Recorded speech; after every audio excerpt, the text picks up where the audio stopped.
Another year has come to an end, and another new year is coming soon. So, I think you all are super excited to start this new year in a fresh way and in a correct way.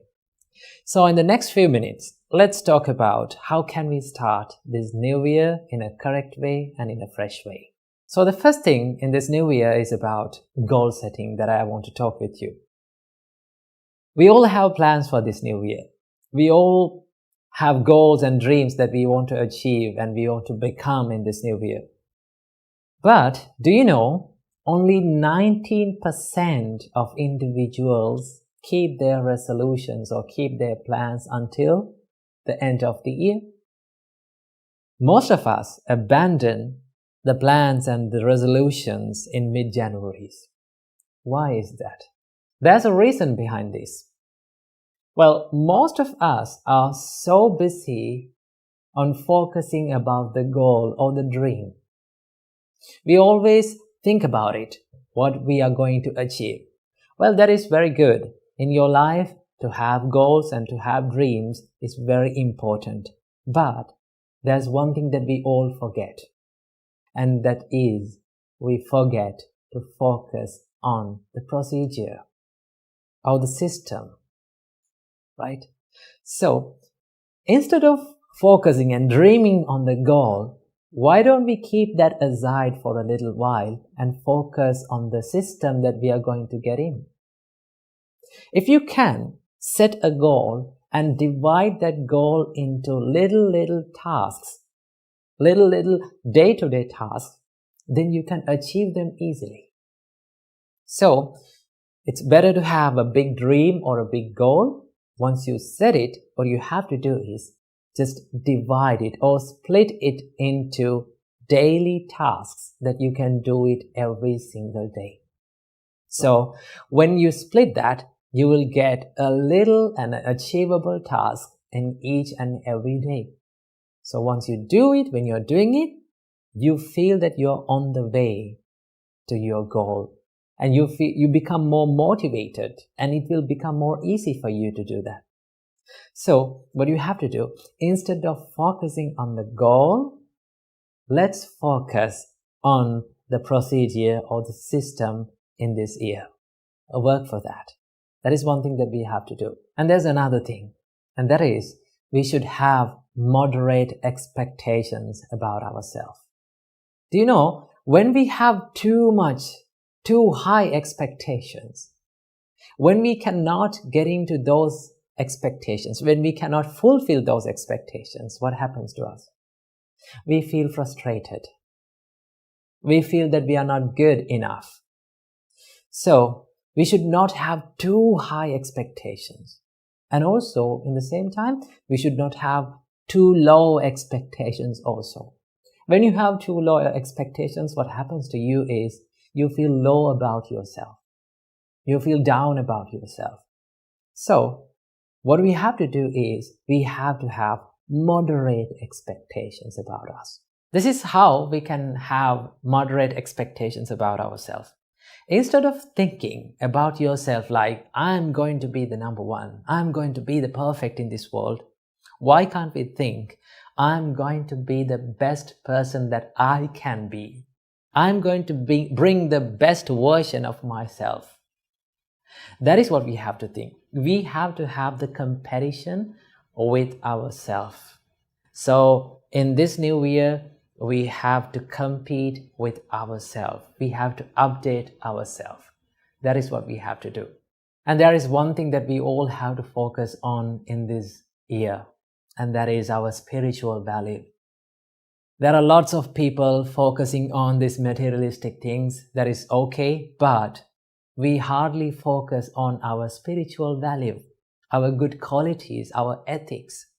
So in this new year, try to bring up a good habit or a good ethic or a good spiritual practice to your life and practice it throughout the year. So if you can do these things, you will be able to have a successful year.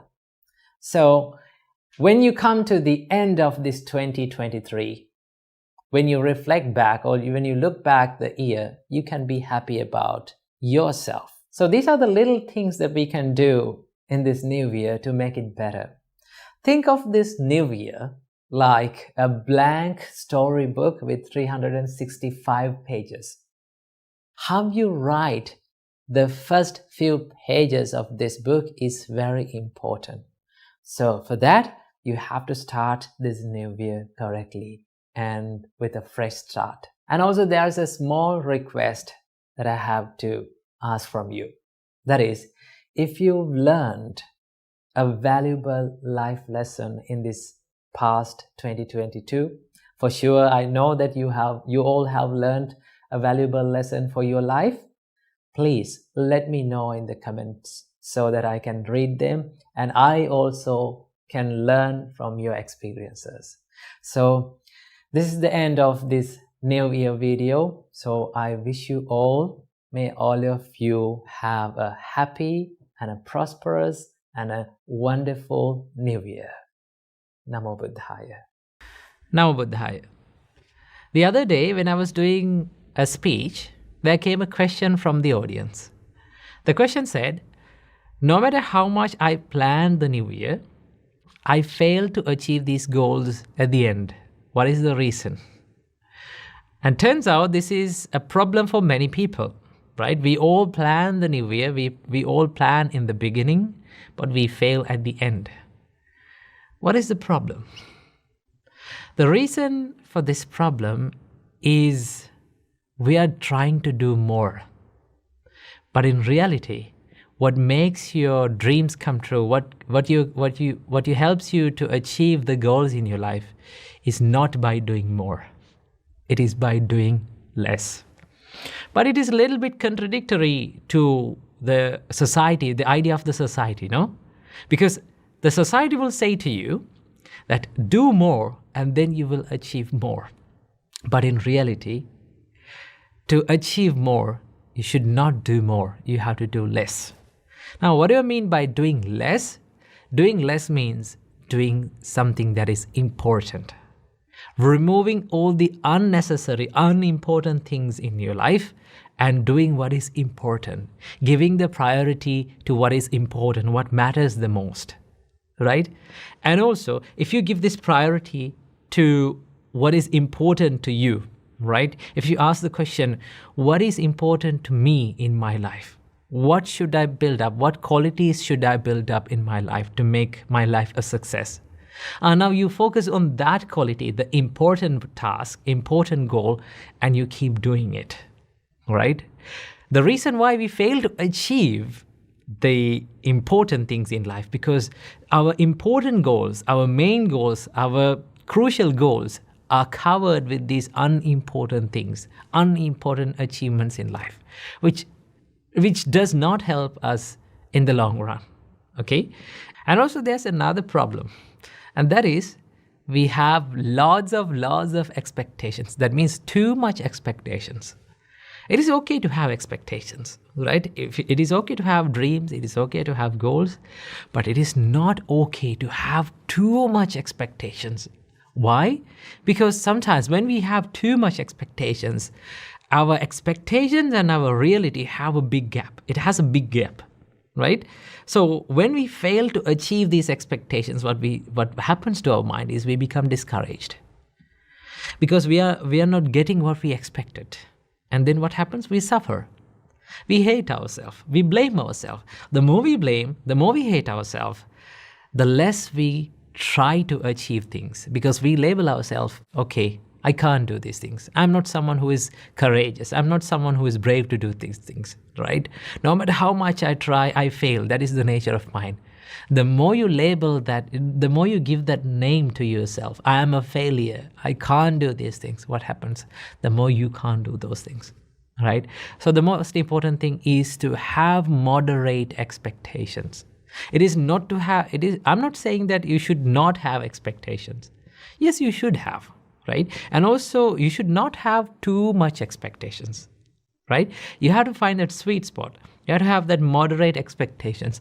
I will do my best. This is one advice that was given to me when I started preaching and giving speeches. One of my brother elder monks, he said to me, when you step into the stage, don't think that you're going to ace the speech and you're going to earn a standing ovation from the audience. Don't think that. Don't think about it. And also, don't walk into the stage without lack of confidence, right? You have to have a confidence that is moderate, right? You have to have a confidence that is moderate where you think yourself, I will do my best, right? I come to this stage, I step into this stage to share something valuable from the Buddha's teachings, and I will do my best to share it. It is when you have that moderate expectations, what happens? Although you fail at some points, right? You know that you will fail. You have accepted that, yes, you are imperfect. You will fail in life, right? And that failure, the pain from that failure is less painful than when we have the high expectations. So the most important thing is to have moderate expectations. And one of the most important qualities that we need to have in our mind to achieve the goals and the dreams in our life is to focus on little changes in life, not the big changes. Most of the time people ask, like, how can I change my life in a bigger way? How can I make big changes in my life? To make big changes in your life, start from making little changes. That is what helps you that is what makes you the bigger changes in life, right? For an example, like, let's say you're in a stressful condition, right? You're stressed and you're worried about things, and you feel like you're going through like a dark hole. What can you do? You try to solve the problem, right? You try to solve the bigger problem.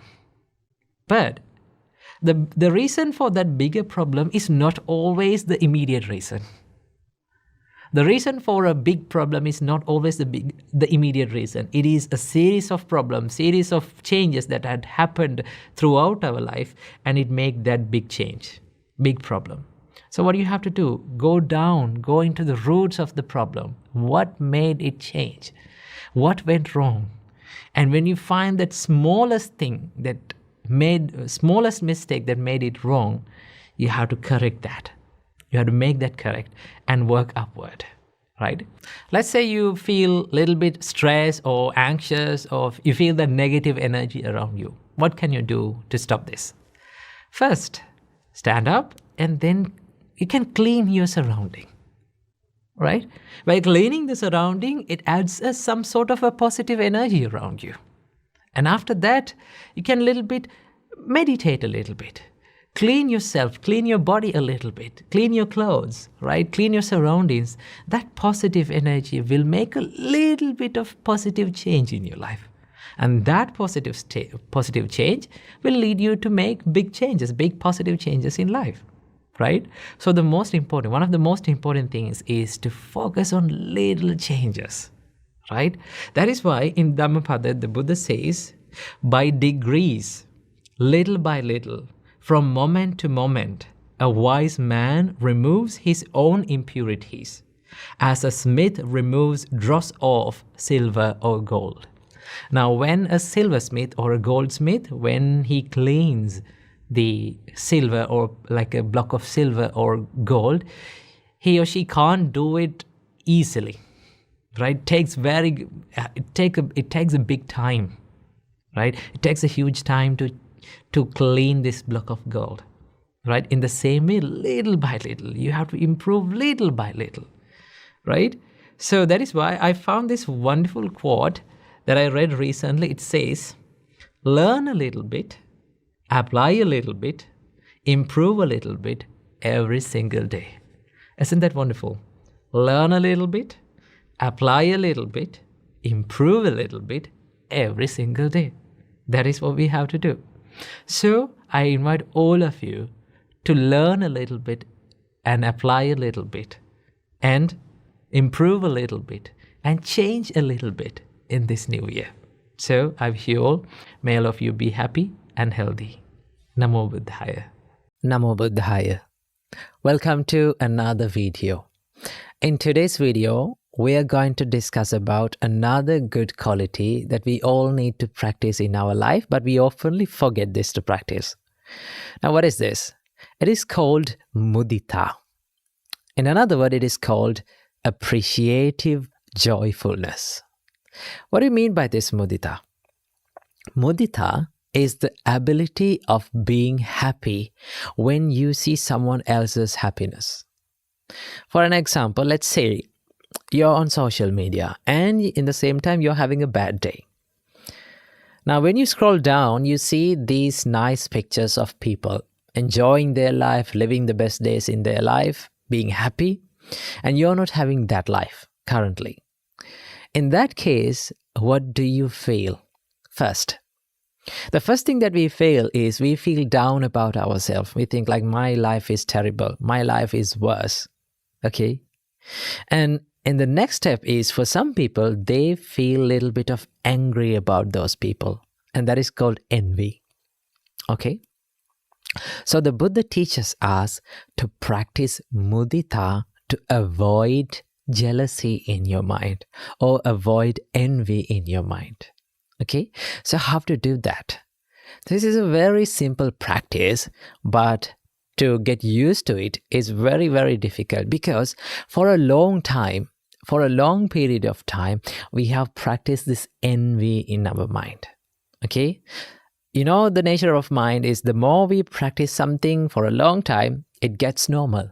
Okay, it gets easier. That is why we are so good at these evil things like, you know, being angry. Okay, being jealous, being distracted, okay, and being envious on others. That is why we are so good at those things. The Buddha teaches us to practice as a daily practice this practice of mudita, being happy on other people's happiness.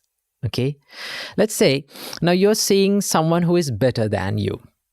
Okay, more successful than you, more pretty than you, more clever than you. Let's say you're seeing someone like that. The first thing that you have to do is you have to wish the well-being of them, right? Think like, may they be successful even more. May they be happy even more in their life. You have to wish this from the bottom of your heart. You have to mean it, and you have to feel it. Okay? When you do that, you feel happy. Okay? You don't feel the discomfort of envy. And also, in the same time, when you generate these mudita, thoughts of mudita, you generate a huge power in your mind to heal your mind and to be successful in your personal life. Okay? That is the power of mudita. Being jealousy, being envy on someone's life will never help you to be successful. Okay? Will never get you anywhere. One of the things that my teacher has taught me in my life is that don't be jealousy on someone's life, because jealousy will never help you to be successful. Okay? Jealousy will never help you to thrive and be more productive. And it will keep you in the same place, okay, without being successful, keep you in the same place, and it lets you to be angry on other people. So what we have to do, whenever we see some people who are better than us, we have to think that may they be better than us even more, okay? May they be happy in their life even more. And that is called mudita. Okay, you can do, and you can start this practice from the people who are around you. Okay, there are people around you in your home, in your family. Start from them. Okay, wish the well-being of people around you. Okay, wish the well-being of your neighbors, your people who are in your city, your classroom, your school, your country. Okay, if you can spread those thoughts of mudita, you try and say this, you will feel much better in your heart. Okay, even when you feel down, and even when you are in your bad days in your life, you can be happy about your life, because you are not comparing your life to other people. The reason why we feel jealousy and envy in our mind is we are constantly comparing our life to other people's life. We are so good at that. The more we compare our life to other people's life, the more we feel down about our personal life. Okay? So this is not something that we have to do. Okay? Instead of harboring jealousy and envy in our mind, the Buddha teaches us practice the thoughts of mudita. Be happy on seeing other people's happiness. When you practice this, you will feel a big difference in your mind. Okay? And you will feel a big success in your personal life. So remember, mudita is the best medicine for the envy and jealousy in our mind. Namo Buddhaya. Namo Buddhaya. Welcome to another video. Today, from this video, I'm going to be answering one of the most practical questions that I get asked about meditation. And that is, what should I do when my legs go numb? Or what should I do when my legs go sleep?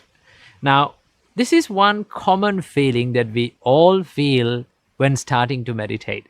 Especially for beginners, when they're not used to the meditation or meditation posture, they might get this feeling of legs going numb and not feeling their legs. And sometimes you get even the pins and needle feeling in your legs. So most of the time, the beginners get so much afraid of this feeling, and they say like, it's difficult and something that is not usual and this is not pleasant. I can't do this.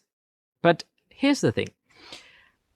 This numbness and this legs falling asleep and this pins and needle feeling is not something that is related to meditation. It is related to the posture. This feeling happens when your nerves get extra pressure. One of the mistakes that most of the people do is, as soon as they feel the numbness in their legs, they change the posture. Because when you change the posture, the numbness go away. But here's one thing happen. When you change the posture and go for another posture, even in that posture, you will start to feel the numbness because of the extra pressure on your nerves. So rather than changing the posture, one thing that you can do is to be a little bit mindful about the pain. Okay? Watch the pain and how you feel it and observe it. And then when you stay for a little while with this pain and numbness, gradually it will start to go away because your body get used to this posture. Okay? And when you stay for a little while and when you stay for a long period of time in that posture, then now you are getting used to stay in meditation, in sitting postures for a long time. Okay, that is one of the main things and main skills that we have to develop in meditation, is to sit for a long time and enjoying sitting for a long time, because sitting is one of the most difficult things, and just to focus on your breath is one of the most difficult things that people find to do, because your mind, and we like to be distracted and we like to do a lot of things but not a one thing, right? So it is much better to stay in your posture and be mindful about that numbness or this pain or that pins and needleness in your legs, and pretty sure after a little while the numbness will go away. Okay, but if you keep changing the posture, you will never get the practice and your body will never get used to these postures. So this is the solution for your legs to fall asleep or go numb, or you feel this pins and needleness. So stay for a little while in the meditation and observing and being mindful about this numbness in your legs, and then it will gradually go away. But if the conditions and if these feelings prevail for a long time, maybe there's another problem with your body about this feeling. So what you can do is you can simply change the posture, but if only this pain or this feeling prevails for a long time only. But if not, just be mindful about it and observe it, and then you will see that the pain and numbness will go away. Keep practicing meditation. Namo Buddhaya. The Buddha once said, "He who sits alone, lies down alone, walks alone, in diligent practice, and alone tames himself, should find delight in living in the forest." Living alone being alone can be scary for many people these days.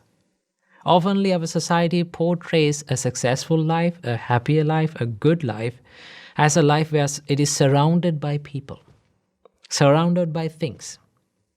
But there's a reason why almost all the spiritual practices, almost all the spiritual pathways praise and promote this living alone, life in the place of a solitude practice, a solitude life. And that is why almost all the religious leaders had to solitude themselves from these hassles and bustles of this society and go to these quiet places and find the liberation and find what they were looking for. Same went with the Supreme Buddha. Before he became the Buddha, he was a prince. He was living in a palace. He was indulging himself with this sensual pleasure. And then he understood, indulging in this sensual pleasure doesn't help me to find what I'm looking for. So what he did was he left the palace and he went from one forest to another, meditating, finding this peace, this ultimate peace, right? So living alone can be a blessing. It is a blessing when it is converted to a blessing, right? But living alone can be a curse as well for many people. That is why people most of the time they are scary. They're afraid of living alone, right? Most of the time people come to me and say, I'm lonely, I'm living alone, I'm living by myself, but I feel so much lonely, so much negative thoughts coming into my mind. What should I do? That is what happens when you turn this loneliness into a curse. Trust me, it all depends on how you think and how you use this time. I will tell you a story. Prince Siddhartha, the Buddha, left the palace and he went to a forest. Although he went to a forest, there were 5 monks who was waiting for him to come to the forest. There were 5 monks who were helping Prince Siddhartha, the Buddha, with the meditation before his awakening. And then these 5 monks had this idea that only way to find the liberation is by giving this tortures and doing these hard meditations and harsh meditations and extreme meditations. So we call it Atta Kilamatthana Yoga, which we can translate into English as self-mortification, right? Now, Prince Siddhartha left one extreme when he left the palace. That extreme is, the Buddha described this as the extreme of sensual pleasures, indulging in the sensual pleasures. That was one extreme. And then Prince Siddhartha came to the other extreme where he practiced this self-mortification, giving these extreme and harsh meditations to the body. And then those 5 monks, they believed that this is the only way for the liberation. So Prince Siddhartha was practicing these meditations for 6 years. And finally he understood, this extreme, being in this extreme, doesn't help me either. So then he found the middle path, the middle way.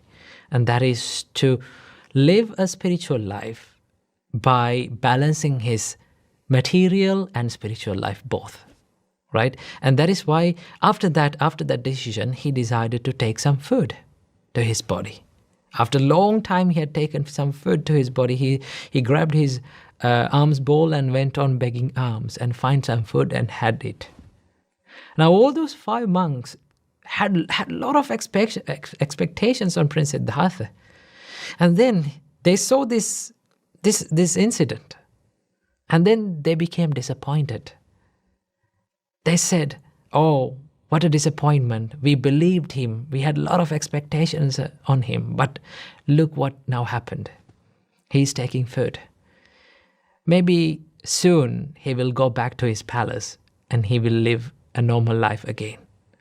So the best decision is to leave him. So what happened? All these 5 monks left Prince Siddhartha. And after this arms round, he came back to the forest, and he saw everyone had left. No one was there. Prince Siddhartha was alone. Then he found this perfect environment, perfect place to be focused more into himself. That was because he was all alone. Right? He got the opportunity to be by himself, right? Focus more into himself. And one day, he sat under the Bodhi tree and he became awakened. He became enlightened. Right?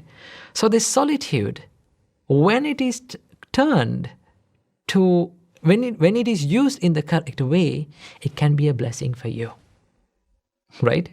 And the same solitude can be turned into a curse as well. Right? Most of the people, they complain me about the loneliness. I always say to them, when you're lonely, your thought process generates a certain energy within you. Right? And that can be negative. Now, let's say you are in this negative energy environment and a negative energy thought process. You all know in science we learn about, according to science, it says that energy cannot be produced or destroyed. Now you have your energy within you, but it is negative, right? Now you can't destroy this negative energy, right? What we are trying in this whole life is to destroy this negative energy. Well, we can't do that. The only thing that we can do is to convert this negative energy, drive this negative energy to something positive, right? So how can we drive this loneliness, this energy to something positive? One of the biggest reasons why people feel lonely is because they lack an aim, a goal to their life. If they have a goal and aim that they should work on, if they have a system that they should work on, then they don't feel that much lonely because they have something to do. They have something to engage with it. Right? So this can go either. People can have either material goals or spiritual goals, but everyone must have these spiritual goals within themselves, no matter what life they are coming from, right? Because finally, there will be a time in all of our lives that we come to this lonely place.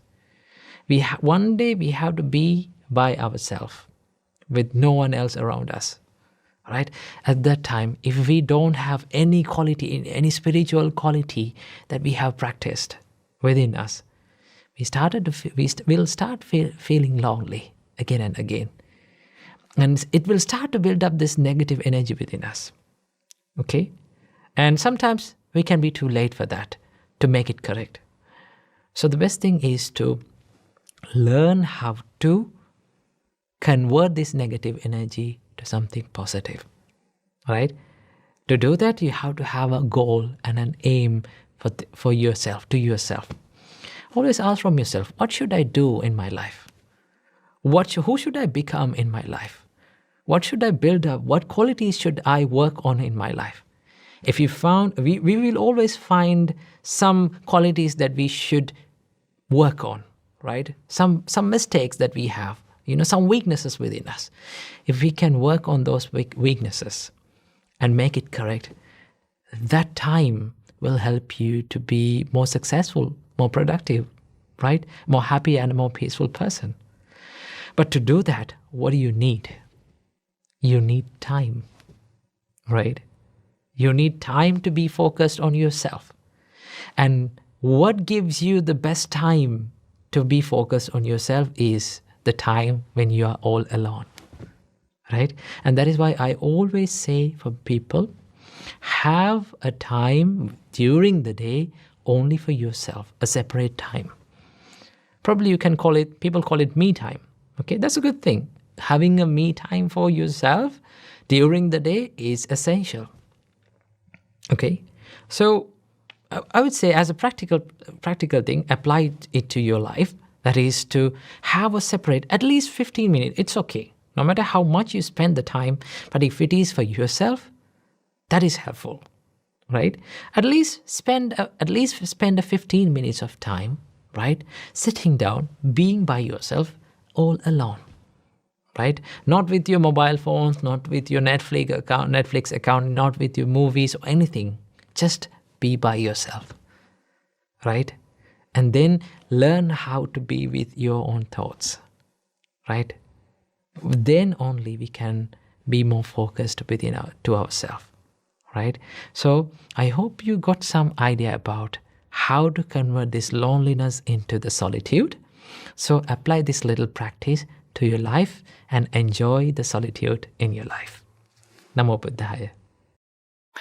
Namo Buddhaya. Good evening, everyone. Welcome and welcome back to another video. From today's video, let's discuss about how can we deal with anxiety and what to do when our mind becomes anxious, right? We all know that how it is painful when our mind becomes anxious and when we become afraid of the things that will happen in the future, or when the mind creates all these scenarios in our head about the things that will happen in the future, right? So how can we deal with this state of mind? There are a few things that we can do, right? But most of the time, when we become anxious, what happens is we become panicked and we take decisions that may not be the correct decision to take. Okay, so today I'm going to be sharing with you few things and few advices that I have given and that helped me a lot personally to deal with this anxiety. So the first thing that you have to do is first, you have to be aware of your mental state, right? If you're anxious, if you're afraid of something, the first thing is to be aware of it and to accept it, right? Most of the time, we pretend not to be anxious. We pretend not to be fearful about the future, and we try to reject that state of our mind. The more we reject, the more it persists in our mind. So that is why the first step is to acknowledge and accept your current state of your mind. If you're anxious, just say to yourself, okay, now my thoughts are in anxiety mode, right? My thoughts are anxious. I am fearing about certain things. Acceptance will help you to catch the thought and to be more aware of it. And also, when you accept it, it creates less pain, right? Acceptance is the first step of healing. So the first step is to accept your current mental state. And the second step is, this is amazing. Once you understand the current state of your mind, what you have to do, the biggest advice that I have given about anxiety is do one thing at a time, right? Take one action at a time, right? We all know that when we have lot to do, right? When we have many jobs to do, what happens? We start thinking about everything, right? We started loading these thoughts into our mind every time, and we try to do all at once. But in reality, we can't do all at once, right? One thing that we can do is we can take one job, one action at a time, and do that, right? So how to do this?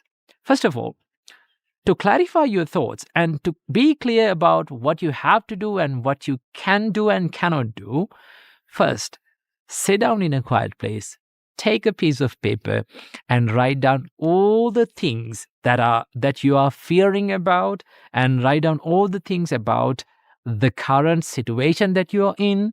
And also, most importantly, you have to write down the things that are in your control and things that are out of your control. When you clarify these things, you can take actions upon the things that are under your control. So one thing that you can do is sit down, write down all the thoughts, write down current situation of your life, and write down all the things that are under your control and not under your control, so that you're very clear about what to do and what not to do, right? So when you clarify that and take one action, just one action, and what you have to do, just execute that action, right?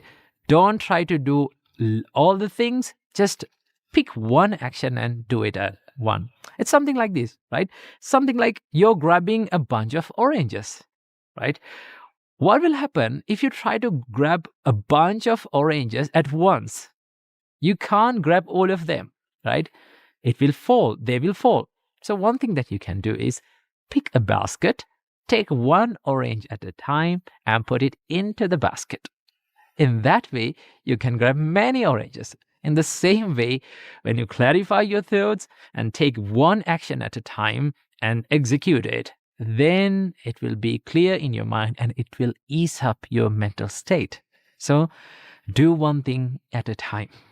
And the third step is to do it slowly and deliberately, right?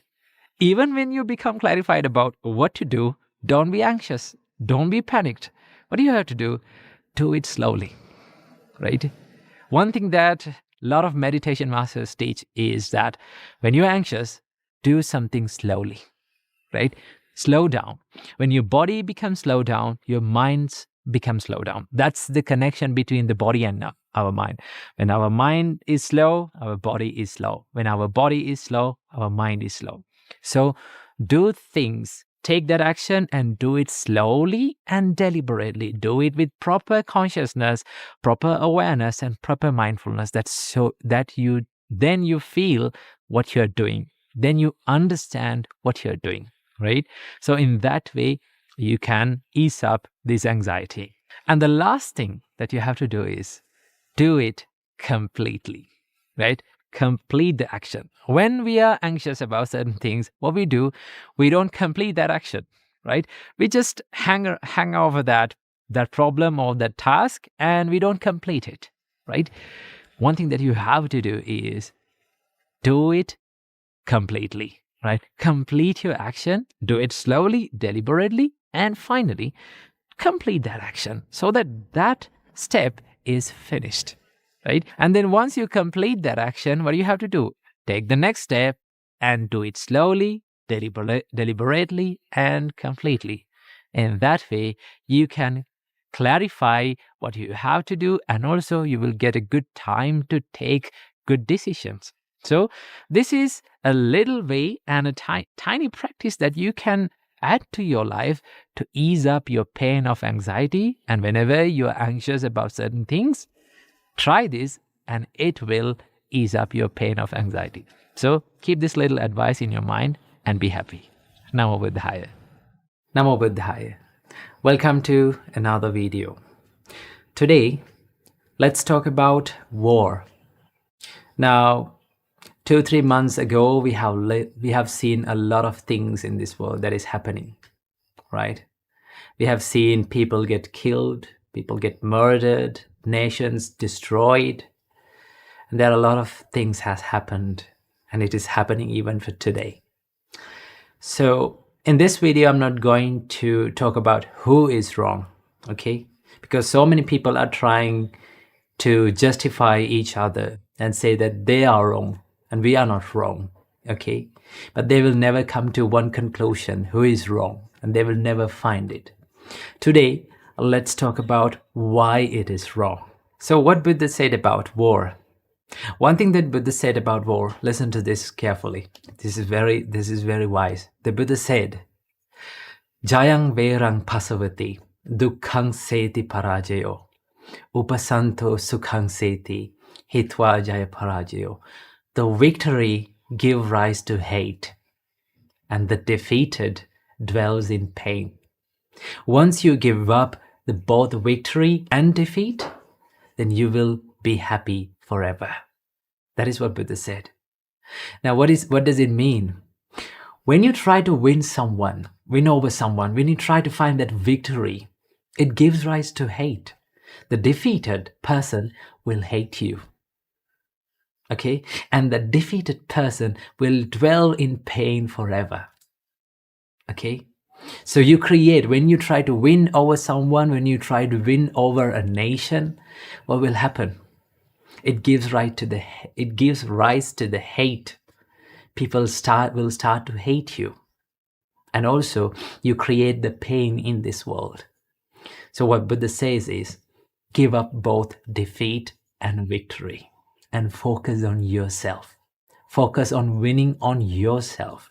Once you focus on yourself, you try to win your ego, win over your ego. You try to destroy your ego. The Buddha said this, more than fighting 1,000 battles, okay, more than doing 1,000 battles and winning 1,000 countries, the best thing that you can do is to win yourself, conquer yourself, and defeat your ego and that unwholesome things in your mind. When you focus into yourself and when you try to win yourself, you will never harm anyone and it will never give rise to hate. Okay? So in this world, people try to solve the problems through hate, through wars, through hurt and through pain.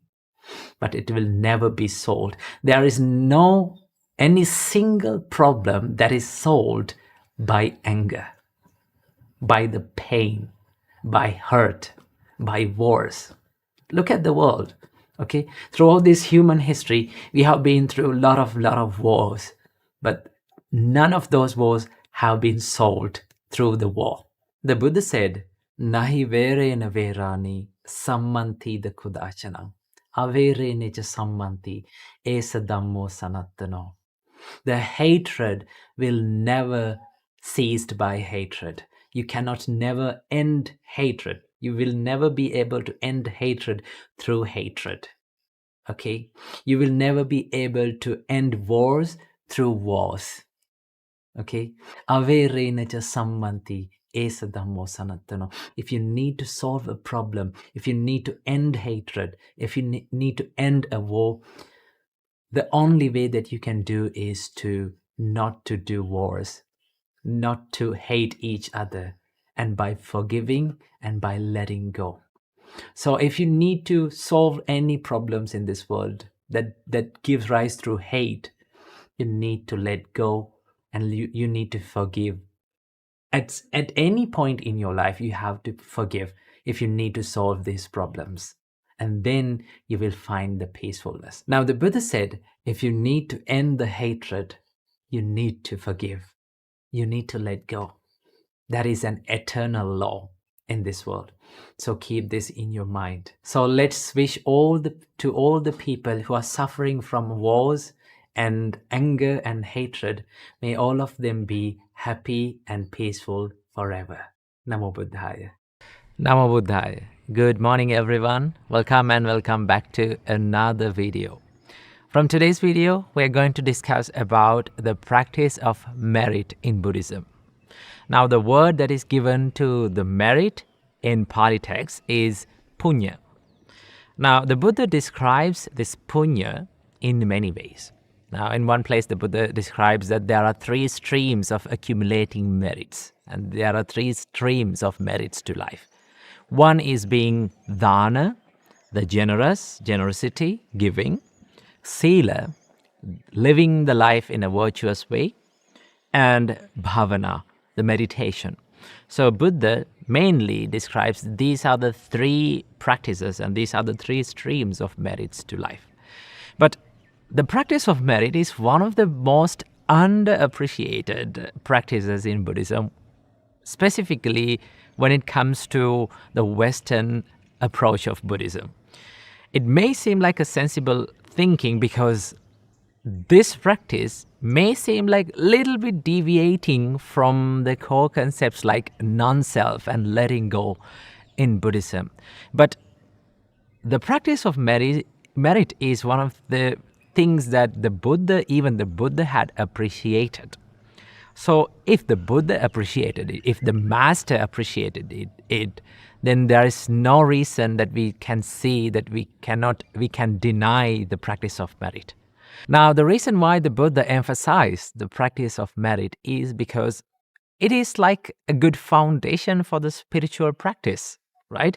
For an example, if someone practices giving, right, he practices a form of selflessness, like letting go, so that it gives the rise, it gives the spark to let go in a higher way, like a higher state, right? So the Buddha says that practice these 3 streams of merit and develop a good foundation of spirituality. And with that foundation of spirituality, with that good foundation of spirituality, you can achieve the higher states of spirituality. So that is why the Buddha emphasized the practice of merit in Buddhism, so that we cannot say that you should not practice merit, right? I have seen a lot of people that deny the practice of merit. They say like, oh, we should not practice merits, we should let go of that, and we should always focus on the selflessness and vipassana and non-self. But here's the thing, without that foundation, how can we build up a good spiritual practice? How can we achieve the higher states of spirituality? And that is why the Buddha says, practice this merit. So simply, what is merit? Merit are the actions that we do with the good intentions, like generosity, compassion, loving kindness, and these actions leads to the wholesome states of mind. And the more we practice this, the more wholesome our mind become, right? So the point of practice of merit is to keep the mind in a wholesome state, right? The more we do it, the mind tend to turn towards the wholesome side of the mind, right? That is why we practice this merit. And also, there are many ways to do that, right? By giving, you can practice merit, right? By being selfless and putting yourself into service towards others can accumulate merits. And also by living a virtuous life can accumulate merit. And by meditating, giving loving kindness, showing compassion, there are lots of ways to accumulate merits to life, right? And if we do that, we can become a good human. Simply the point of practicing the merit is to simply become a human with good intentions and a human with a wholesome heart. So the practice of merit is crucial in Buddhist practice, and do not deny it, right? Keep on practicing it, and it lays you a good foundation for all of your spiritual practices. So keep this little advice in your mind and practice this merit and make your life beautiful. Namo Buddhaya. Namo Buddhaya. Welcome and welcome back to another video. Let me ask you a question. Have you ever lied to someone? Well, I know what you're thinking about. You will say to me, well, what are you talking about? We all have lied, right? That is the nature of all of us. Yes, it is the common human nature for all of us to lie, right? I got this question from one of the parents who is visiting our monastery. She asked from me, like, my daughter has this serious bad habit that she always lies to me, right? No matter what she does, she never tells the truth. What's the reason for this and how can I stop this?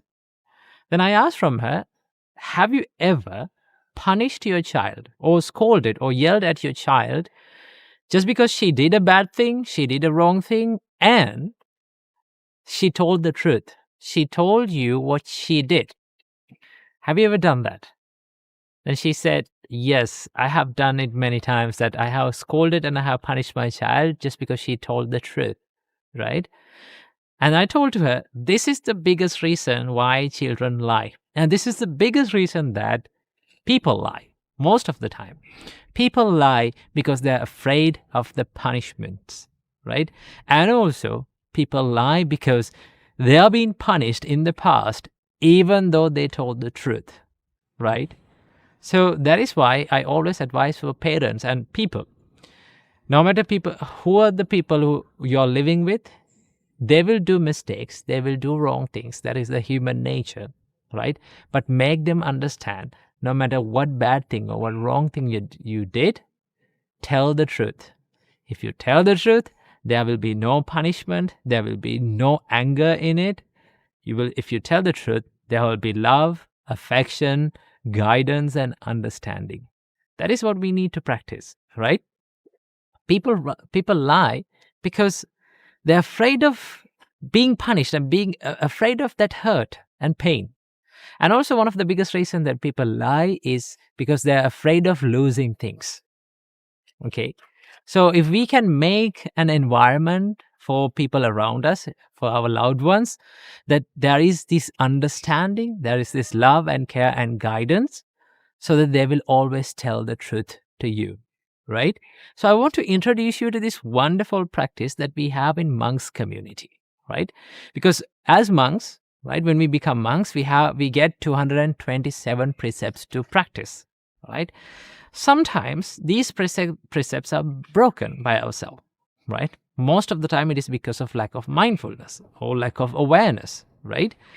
Mistakes can happen. If we broke some precept, there is this practice called apati deshana. Apati deshana means if we did a wrong thing, or if we break a precept, what we have to do is we have to go to one of our brother monks and open up it, right? That means tell the mistake that we have done and tell them that I know and I see this mistake as a mistake, and hereafter I am trying my best to be disciplined, right? And the response from the other party is the most wonderful thing, right? The response always will be that I know and I see this mistake in you as a mistake. I understand that you have done a mistake. So from hereafter, you will be forgiven and you will be guided and you will get the help from the monks community to be disciplined, right? And that is what we all need to have in all of our families and people who we are dealing with, right? We need to have that understanding and guidance and love and care. And then people will always be truthful, right? Because people don't understand what are the bad effects and adverse effects of this lying. Most of the time people say, okay, I can say white lies, right? I can say white lies. It doesn't make any difference. It doesn't make any bad thing, or it doesn't hurt me. Well, white lies do hurt you, right? Although you said it just because it is a small thing and doesn't hurt anyone, that is the start of a mistake. When you get comfortable with white lies, right, little by little you will get comfortable with big lies. So that is why that is why the Buddha said, when the Buddha defines that you should stay away from lying, when the Buddha said you should stay away from lying, Buddha never referred to any kind of colors of lie, or white lie, or red lie, or any kind of lie. Buddha said, be truthful, stay away from lying, right? So how can we understand this lying? The lying should be understood that the words that we speak with the intention of fooling someone, right? Putting him in a difficult situation and fooling someone, right? So these kind of words, we should not be spoken, and we should be always truthful, right? Being truthful, in the beginning, it will a little bit hurt a little bit. It will be difficult a little bit. But being truthful has many, many benefits, right? So that is why we need to understand that lying is not good in any way, right? No matter it is a white lie or a red lie or any kind of lie, lie is harmful for all of us, right? If we can try to be truthful, if we can live our life in a truthful way, it will give you a huge satisfaction about your life. When you think about your life, how truthful you have lived, then it will give you a good sense of like happiness into your life, okay? So if you can create an environment of understanding, love and care and guidance, so then the people around you will not lie to you, okay? So tell to your children, no matter what you do, tell the truth. If you tell the truth, there will be no punishment, there will be no scolding, and only there will be love, care, and guidance. So keep this little advice in your mind and be happy. Namo Buddhaya.